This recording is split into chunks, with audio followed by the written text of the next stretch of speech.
Mas aí quando tu pedir ele pra projetar, ele fica aparecendo, né? Tamo de novo. Vamos ver se vai.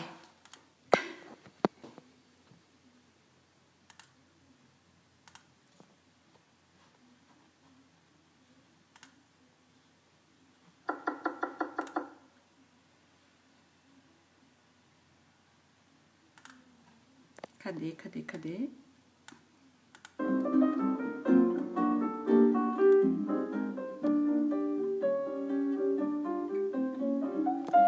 Ah, uma hora dá certo, né?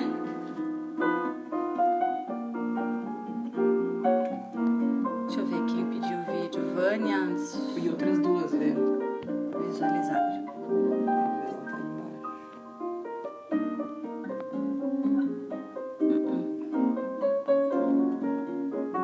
Tira isso aqui, né?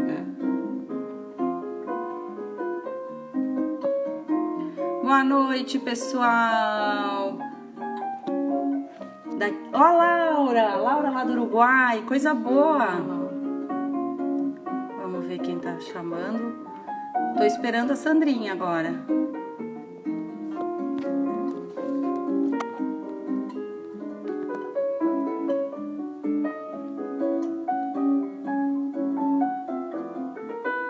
Estamos aqui, gente. Sandra Calil.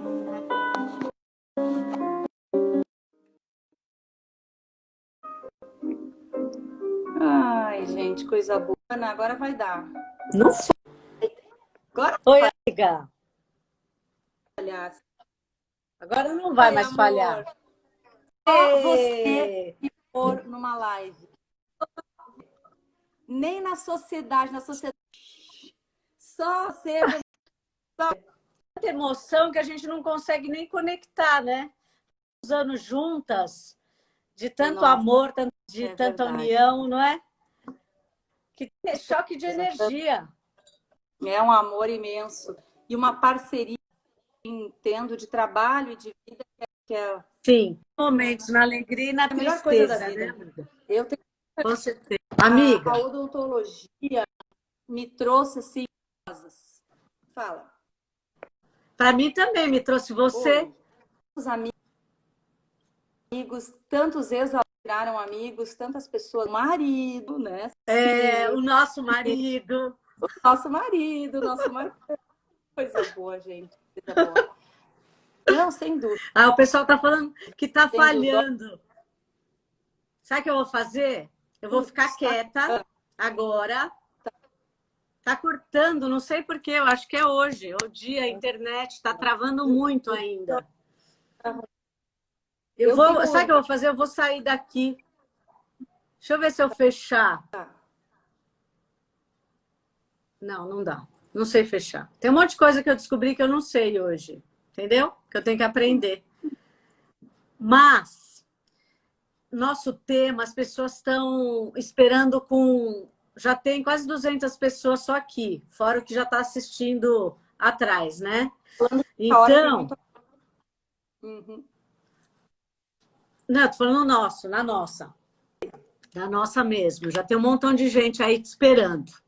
Então, eu queria conversar um pouco, porque eu acho que hoje, além da nossa grande amizade, você, para mim, como pesquisadora, é um exemplo. Sempre foi. Sempre foi. E os teus alunos podem dizer isso, os nossos alunos, uma perfeição.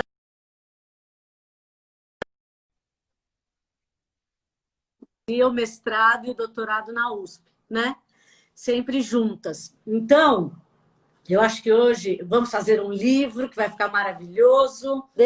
Eu quero saber, e tem muita gente esperando, porque esse é um tema que os odontopediatras, os clínicos de um modo geral, têm muitas dúvidas. Inclusive, o odontopediatra recebe muito paciente por conta das lesões orais. Então, eu gostaria que você falasse um pouco... o da professora Manuela está travando, eu não sei se é porque eu estou carregando. Boa noite. Sobre algumas lesões que são mais comuns para nós e como é que a gente vai fazer em relação a isso. Perfeito. Sam, primeiro também retribuir esse carinho, dizer que é um prazer imenso, que só tu para mim, só tu, e muito feliz de receber tanto carinho e tantas palavras bacanas nessa caminhada, né? Então, acho que a gente vem tentando trabalhar aí na área do diagnóstico, na pato e na estômago, com muito carinho e fazendo pesquisa também do que a gente pode. Bom, Sam, eu fiquei muito feliz com o convite do livro. Então, já vamos, antes de qualquer coisa, para você, a professora Sandra, a professora Imparável e o professor Márcio da FOP. Estamos organizando um livro com várias pessoas maravilhosas da odontopediatria, da pato, da estômago, do Brasil e do mundo. E assim que a gente tiver mais notícias, a gente passa para vocês. Mas aguardem, que nós queremos que você, odontopediatra, encare o raciocínio diagnóstico de uma maneira mais fácil. E o nosso grupo da estômago pato também entenda manejar melhor a criança que tem lesões bucais. Então, nós unimos, né, nós 4 nos unimos, estamos aí convidando as pessoas para vir nos ajudar nessa nova empreitada, né, Sandrinha? Com certeza. E que, claro, que tem sempre você por trás da... No meio da quarentena, ela falou, e o nosso livro? E o nosso livro? Meu Deus do céu, no meio desse furacão, ela ainda quer que eu vá fazer um livro. Mas vamos lá. Bom, então a Sandra me pediu que as lesões de boca. Claro que o tema é super vasto. Eu vou trazer algumas lesões que são mais comuns. E também estou sempre a tirar em dúvidas, mandar o WhatsApp, a gente discutir. Mas claro, né, gente? Nosso tempo é a gente fazer um pupurri. Então, Sandra, em cima algumas informações e tu vai me parando, vai falando mais informações. Márcia Cansado tá. Aí, tem um caso seu aqui também com a Ana. E a gente tem isso, nós temos uma parceria muito boa com os pediatras na nossa universidade. Então, o grupo da odontopediatria sempre a gente, quando precisa, tem lesóticos conosco que vem caminhado e que a gente precisa manejar, a gente entra em contato com o grupo para nos auxiliar. E vice-versa, a gente sempre dá o suporte para eles nos cursos de especialização e nas clínicas. Então, é uma maravilhosa toda a equipe, tá? Vamos lá, então. Primeiro, a gente tem que fazer um bom exame clínico. Não existe diagnóstico de nada, se não tiver um bom exame clínico. Da mesma maneira que nós somos treinados para fazer um bom exame clínico das superfícies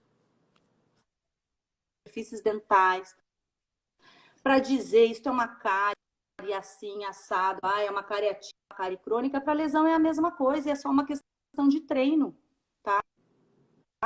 Então, assim, tem que fazer um bom exame clínico, ou seja, uma boa anamnese, entender o porquê que aquele paciente está ali, a história da doença atual, né? Todas as informações e fazer um bom extra e intrabucal. Isso é o princípio do diagnóstico. Então, o exame ele vai ser fundamental para a gente. Então, realizar um bom exame, sem dúvida alguma, com uma boa fundamental. Por quê? Quando a gente realiza físico intra, olha o Alan na live está aqui com a gente.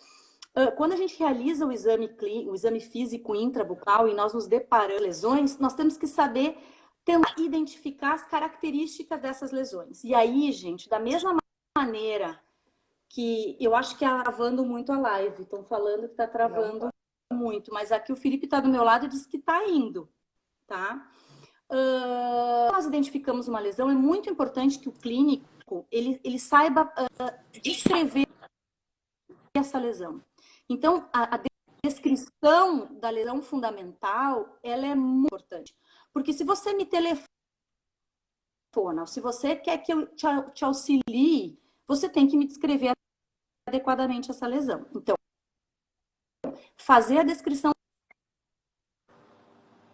da lesão fundamental. É uma mancha, ela é branca, aonde que ela está situada? É uma placa, ela é branca, ela é avermelhada, ela é azulada. Então, a lesão fundamental é muito importante. Além da lesão fundamental, a localização, a gente tem a ver com a internet. também de cada um. Imagens. Como é que tá É, aqui tá travando. Eu tô querendo saber se eu sair melhora.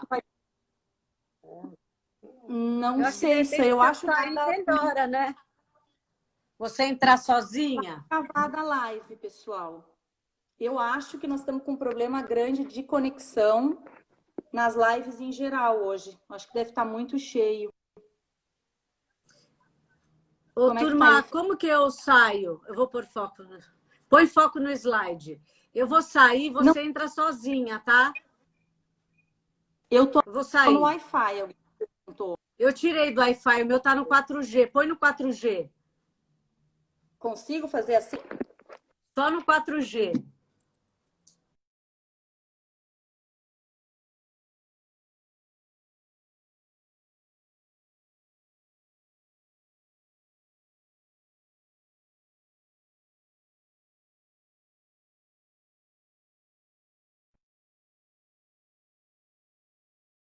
A pós-graduação, a graduação. Pôs no 4G? Botei. Ótimo, agora vai dar certo. Bora! Então, vamos lá. Tá melhor? Tá. Então, vamos embora. Bom, pessoal, então... Um bom exame físico essa, um bom exame físico intra. Ela não tá. Amiga, faz o seguinte. Eu vou sair, você fica sozinha, que eu acho que vai ser melhor, vocês não acham? Depois eu entro, tá? Tá bom, tá bom. Vou fechar. Eu tô ali, Mas tá desfocado ali no teu mesmo. Não, mas o desfocado, isso daí fica em todas, a Bela comentava. Melhorou? Melhorou, melhorou? Então, vamos lá. Vou continuar, tá bom? Ih, continua travando. Bom, pessoal, e uma vez identificando as lesões, a gente precisa fazer uma boa avaliação do ponto de vista de descrição. Uma boa avaliação da lesão e fazer uma boa descrição. Tá travando ainda. A gente tem que descrever a lesão fundamental. Então, se é uma mancha, se é uma placa, se é uma pápula, se é um nódulo, se é uma úlcera, porque a lesão fundamental é o que você está vendo.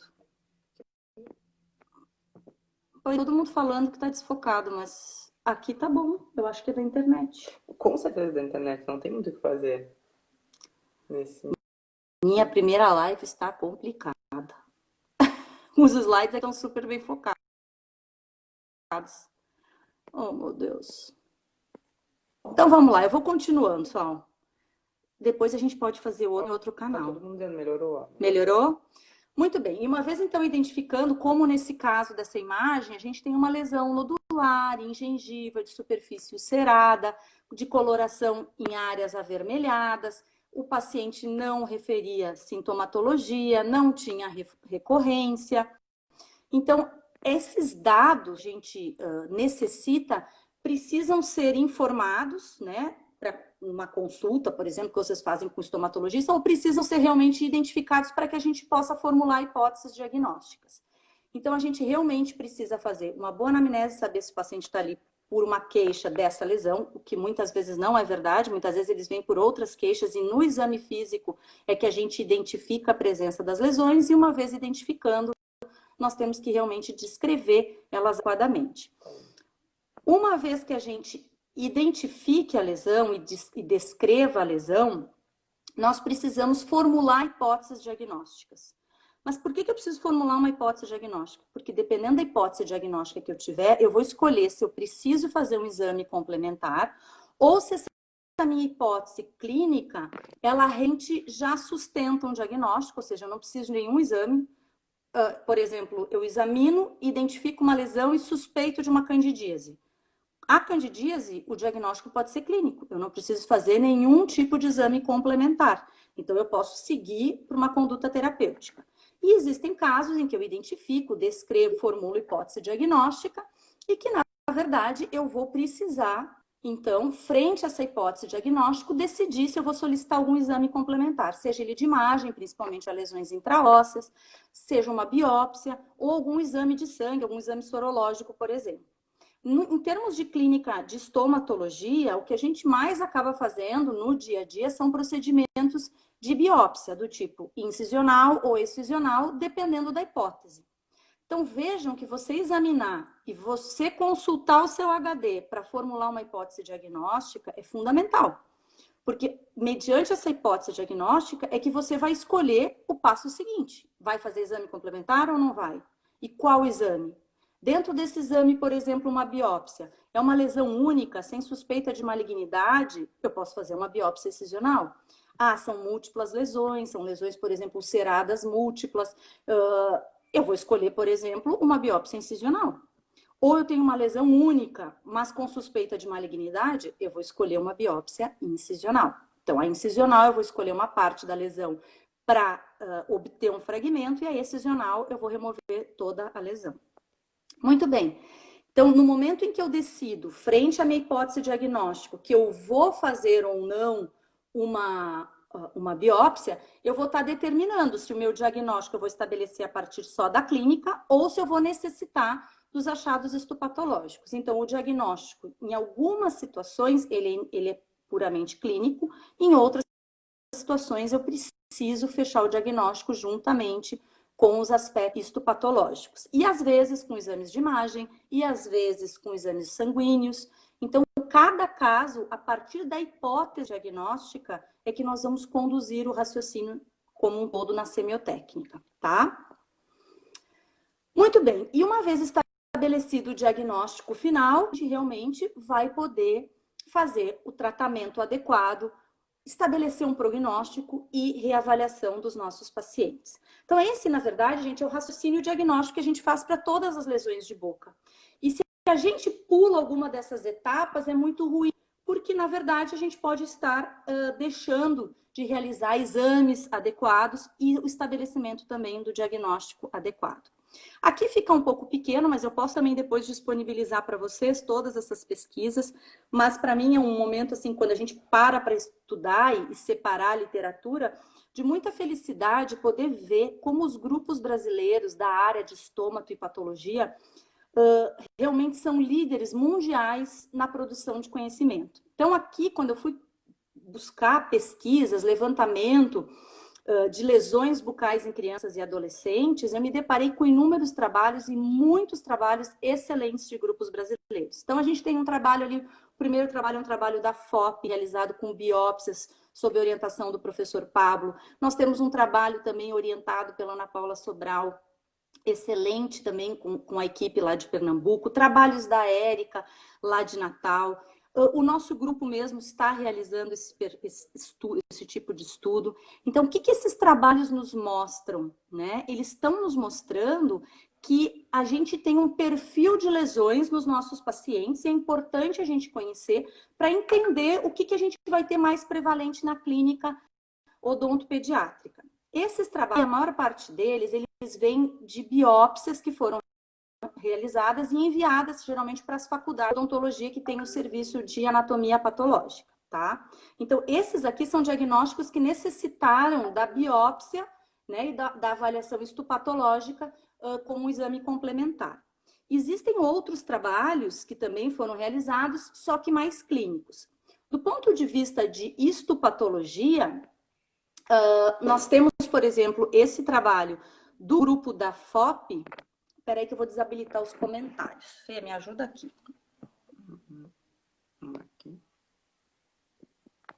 Espera aí que eu tô aprendendo. Ainda bem que vocês têm paciência comigo aqui. Desativar os comentários. Ótimo, vamos lá.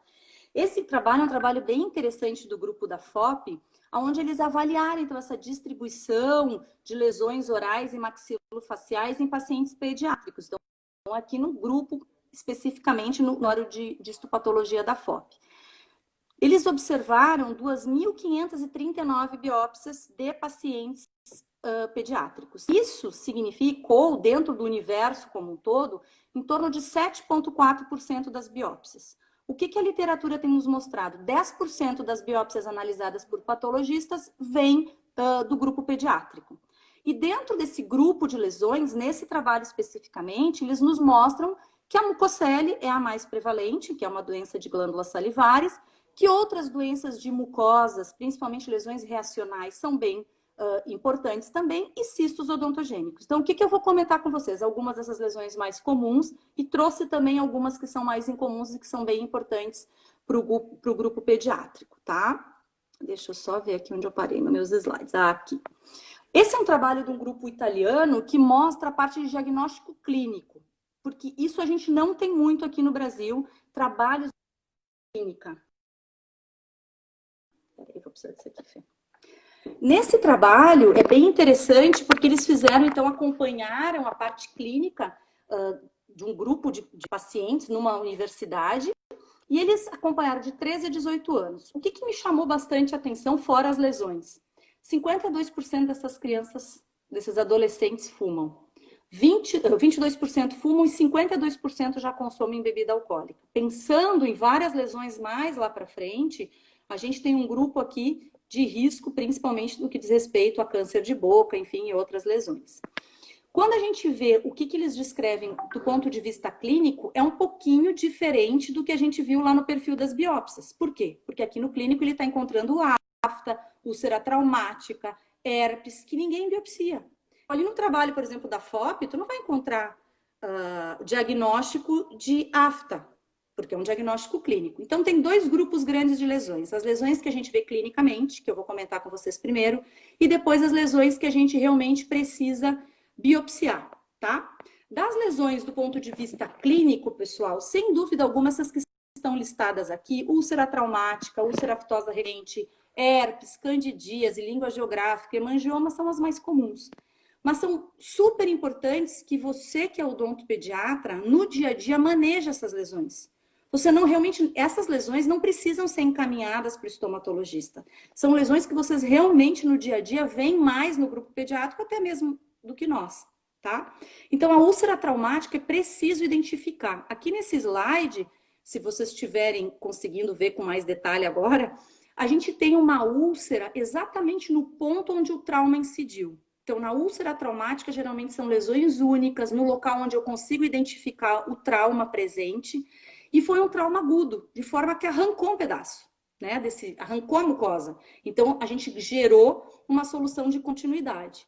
E, geralmente, a úlcera traumática tende a ter um halo, uma borda mais esbranquiçada, tá? Por quê? Porque é onde o trauma também incidiu.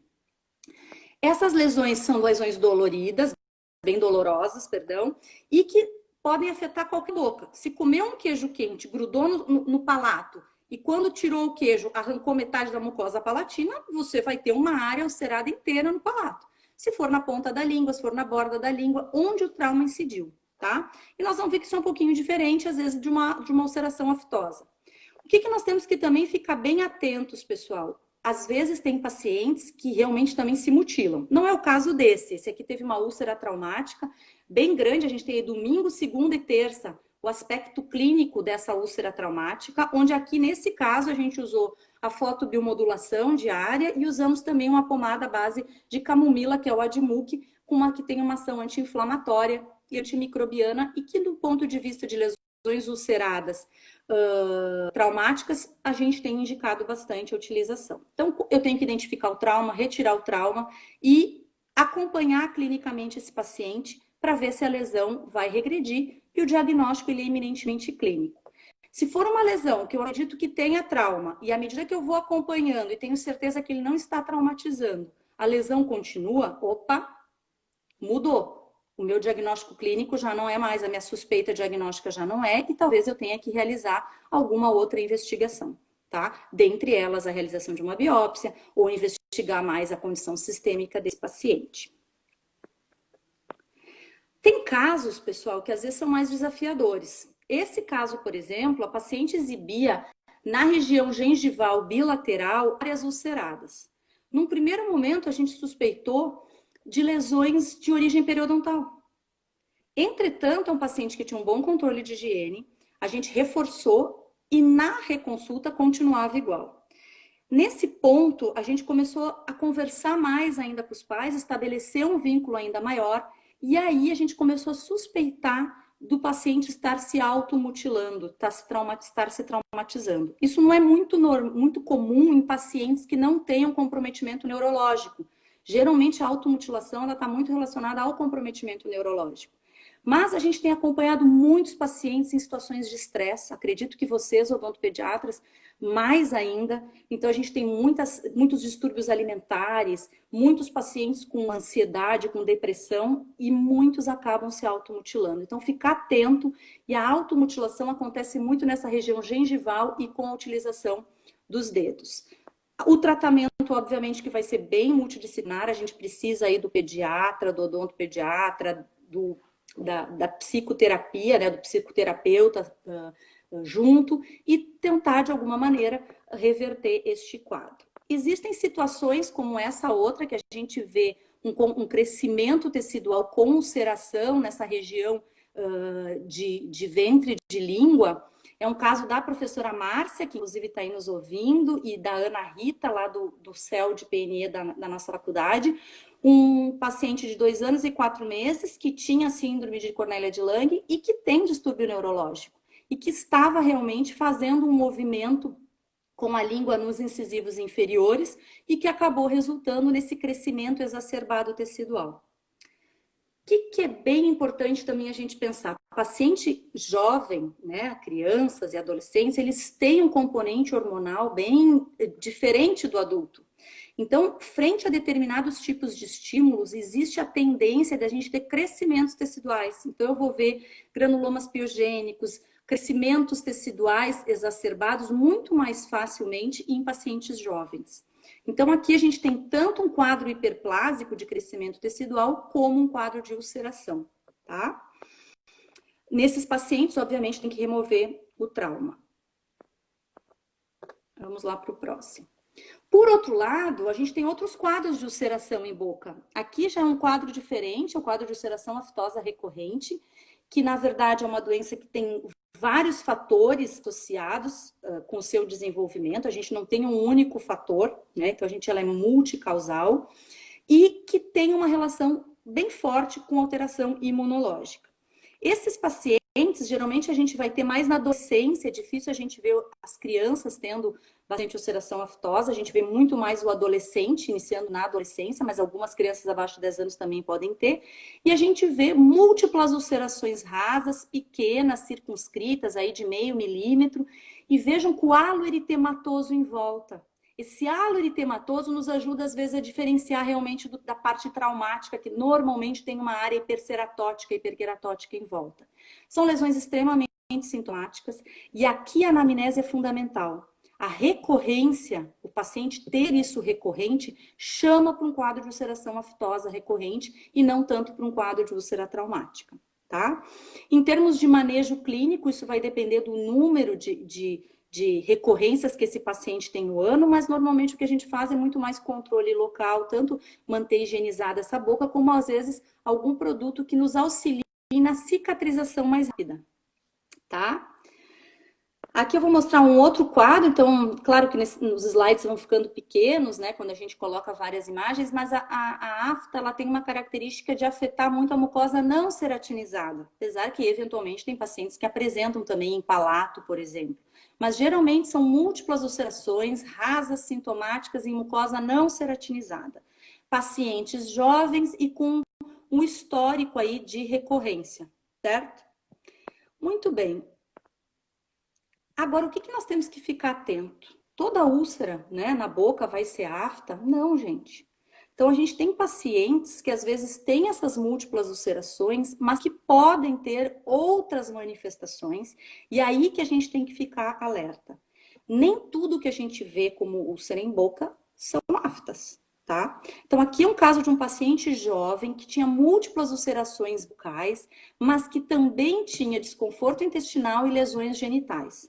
Ele foi, na verdade, nesse caso, ele foi encaminhado para a equipe de estômago do Hospital de Clínicas, já com o diagnóstico da doença de BC, tá? Ele já tinha patergia positiva, ele já tinha identificações de lesões em pele, de lesões genitais. Então, ele já veio para a gente com o diagnóstico estabelecido. Mas, em alguns casos, é o contrário.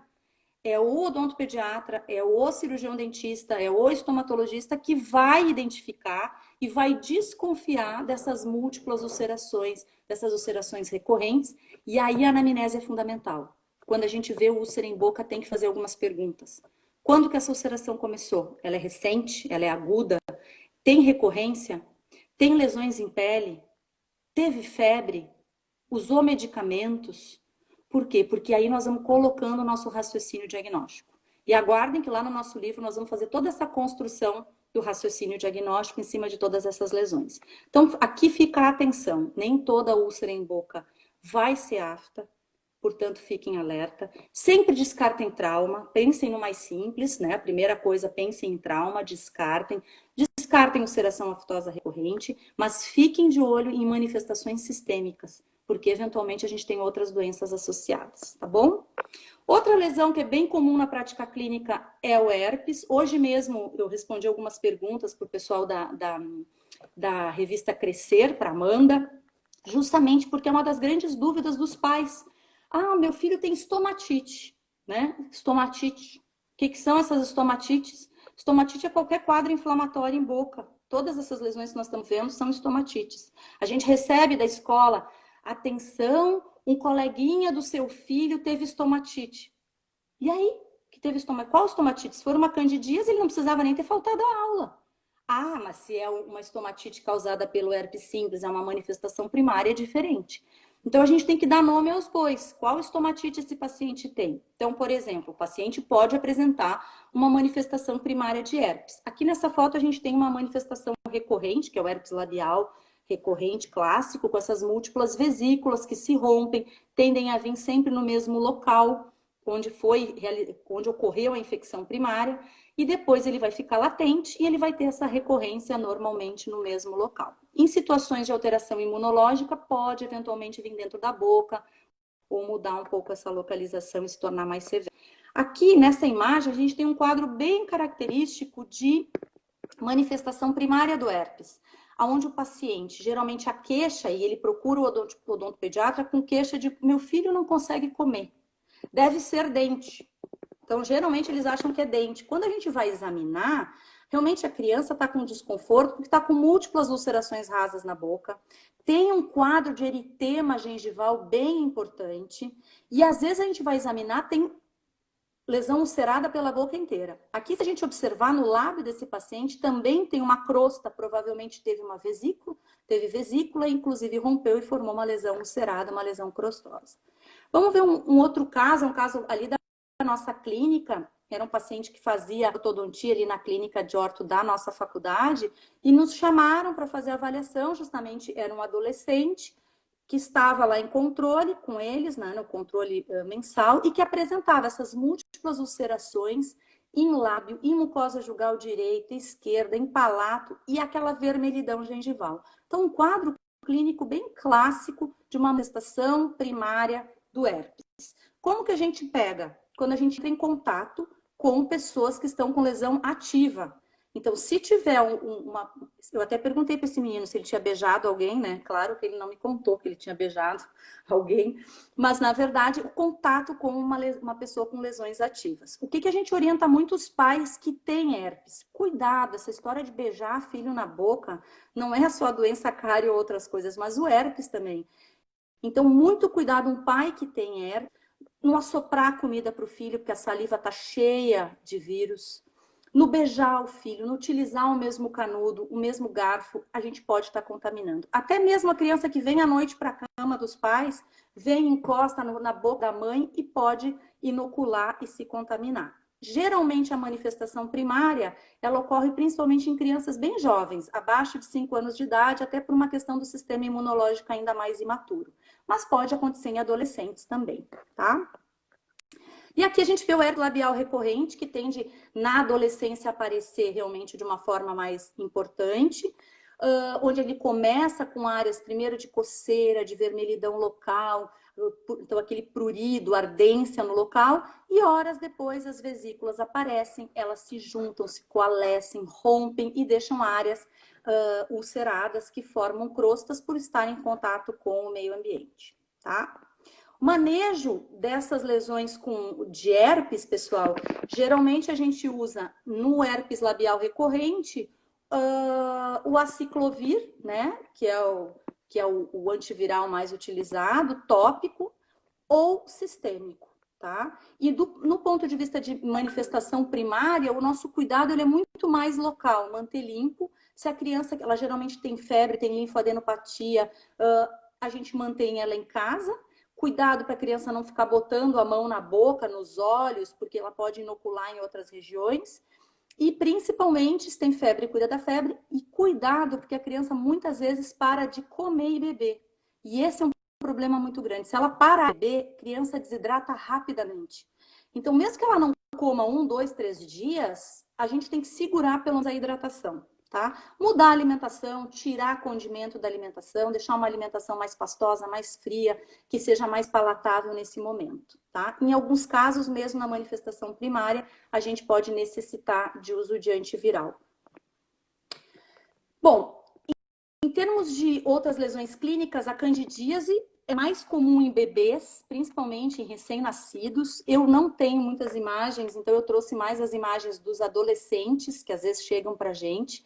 Então, a pseudomembranosa, que é aquelas placas brancas, o vulgo sapinho, a gente vê mais até em bebês, ou em criança que faz a terapia antineoplásica, né? Criança em tratamento oncológico. Os bebês, a mãe consegue ver essa pseudomembrana esbranquiçada, muitas vezes na língua, na mucosa jugal. E aí é bem importante que, identificando essa candidíase, a mãe trate tanto a boca como o bico do seio, tá? Então, precisa limpar a pseudomembrana, precisa pegar o colutório, a anistatina, por exemplo, embeber na gaze e colocar na boca do bebê e limpar também o bico do seio. E quando a lesão sumir, desaparecer, manter isso por pelo menos uns 4, 5 dias a mais, porque a tendência é ela logo voltar se a gente não manter um pouquinho mais o tratamento, tá? Esses casos que a gente está vendo aqui, o de cima é uma lesão mais eritematosa, então a gente vê um quadro de candidíase eritematosa que é bastante associado com o uso de corticoide. Então tem muito paciente, principalmente paciente asmático, que usa bombinha e esquece de limpar a boca depois de usar a bombinha. E esse corticoide fica na boca, modifica a imunidade local e a microbiota local. E com isso a cândida, que faz parte da microbiota normal, se torna patogênica, se consegue infiltrar os tecidos e causar essa reação inflamatória, tá? Então, realmente precisa fazer as duas coisas. Higienizar bem a boca após um bom bochecho, após o uso da bombinha e fazer o tratamento com antifúngico, tá? E aqui um paciente fazendo tratamento ortodôntico e principalmente em mordida mista, né, gente? Às vezes a gente vê também essa perda de dimensão e o paciente pode estar fazendo uma queilite angular e o tratamento é com o uso ou do gel de miconazol ou com anistatina de uso tópico local, certo? Muito bem. Outra condição que vem e que às vezes é encaminhada até para o CEL de estomatologia, já teve língua geográfica até no hospital de clínicas, então tu ir para um serviço terciário, uma língua geográfica é bastante complicado. Então isso tem que realmente ser resolvido no consultório, até porque nós não temos o que fazer nessa condição, né? A língua geográfica nada mais é do que um distúrbio de desenvolvimento que nós vamos ter, onde nós temos essas áreas despapiladas na língua que mudam de lugar. Tem pacientes que podem ter um pouco de sintomatologia, principalmente ardência, não é dor, é um desconforto, e vai repapilar. Então, ele vai ter períodos de despapilamento, períodos que vai repapilar. Geralmente, esse despapilamento está muito associado à alteração imunológica, estresse. Então, está gripado quando vê a língua geográfica aparece, está estressado, a língua geográfica aparece.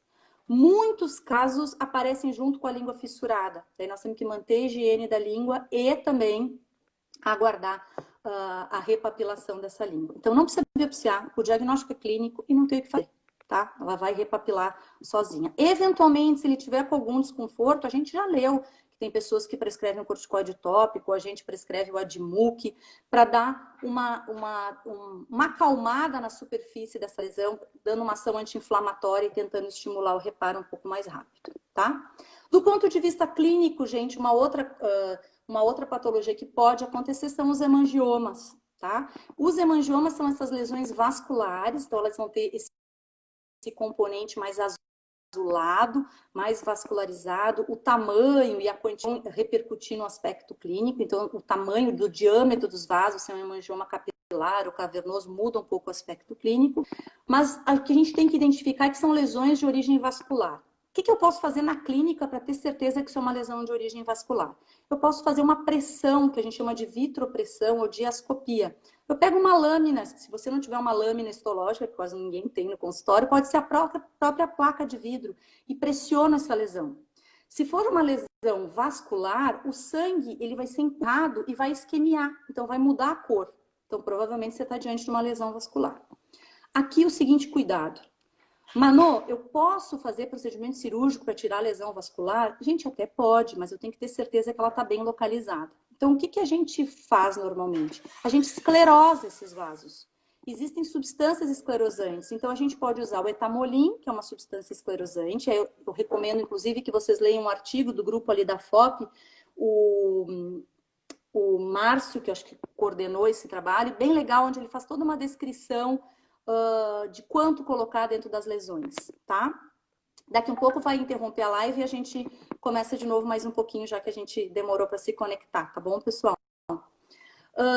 Não é pena esclerosar essas lesões, tá? Imagine nesse paciente de tratamento ortodôntico o quanto não incomodava. Muito bem, mas existem lesões que precisam fazer, a gente vai precisar fazer análise microscópica para estabelecer diagnóstico. Então, nas anteriores, eu não preciso fazer nenhum tipo de exame complementar para chegar ao diagnóstico na maior parte delas, com exceção da doença de BC, tá? As que nós vamos ver daqui para frente, eu olhando clinicamente para a lesão, eu formulo hipóteses, mas eu não tenho certeza do que elas representam. E para saber o que elas realmente são e tratar adequadamente, nós vamos precisar biopsiar. Então, nas lesões que não têm suspeita de malignidade, lesões únicas, pode ser feito biópsia excisional. Nas lesões onde eu tenho a suspeita de malignidade, lesões múltiplas, lesões extensas, biópsia incisional e, obviamente, tratar adequadamente a peça e mandar para o patologista.